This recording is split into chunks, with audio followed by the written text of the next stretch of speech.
All right, looks good. Thanks so much, guys. Hey, we've been telling you Steve Wynn stepped down as CEO of Wynn Resorts after sexual misconduct allegations, but wondering about how this is going to affect the entertainment at the property. And John Castellamides is here from the Las Vegas Review-Journal, writes a column called Cats, and he's here every week. And we thought we would hit this up because, you know, we keep thinking about the resort itself and the gaming, but entertainment is a huge part of it. Like everything else on the property, Steve Wynn has been very acutely involved in the development of entertainment from the beginning, from his resorts on the Strip and before at the Golden Nugget.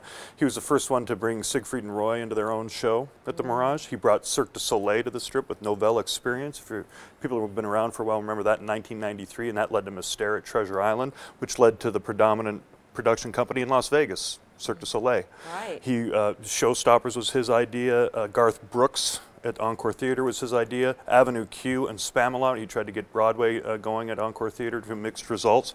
His idea. He most recently was involved in the remake of Le Rêve, the multi-million-dollar remake of Le Rêve, including the music in that show.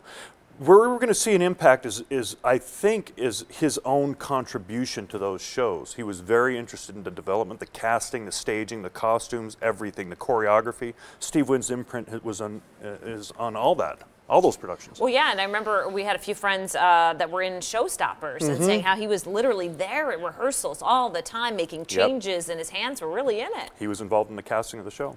Yeah, the whole concept was his idea. Yeah. It's interesting. And Elvis Costello was going to do a short residency there, right? And he apparently has bailed, but we don't know that it's related to any of this. The only announcement we have, it was February 28th and a half dozen shows through the first half of March, and he said, due to unforeseen circumstances was the reason given, and that is the first and so far the only actual tangible result that it coincides with Steve Wynn's ouster from the company. But Costello's decision was before Steve Wynn resigned.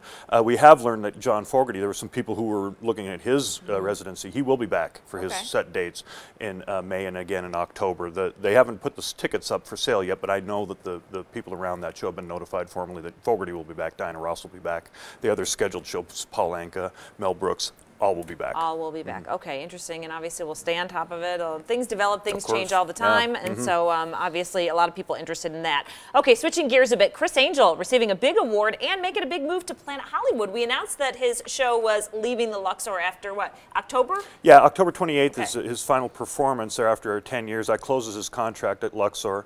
I'm verifiably and confidently told that he's about to, make a move into the Planet Hollywood showroom, which is the Peep Show Theater, shorthand for Peep Show, if you remember Peep Show, and was Ringo Starr's room, and they brought some other short-term residencies. America's Got Talent. Meatloaf was in there. The Jacksons, the Rocktails Cocktail series was in there, and look for that next year. And it's going to be Chris in that theater, and also some other headliners and the production shows toggling with him. He's going to share the theater, which means that I believe Chris will be doing fewer dates. He has had a huge schedule there at the Luxor, and I think we're going to see.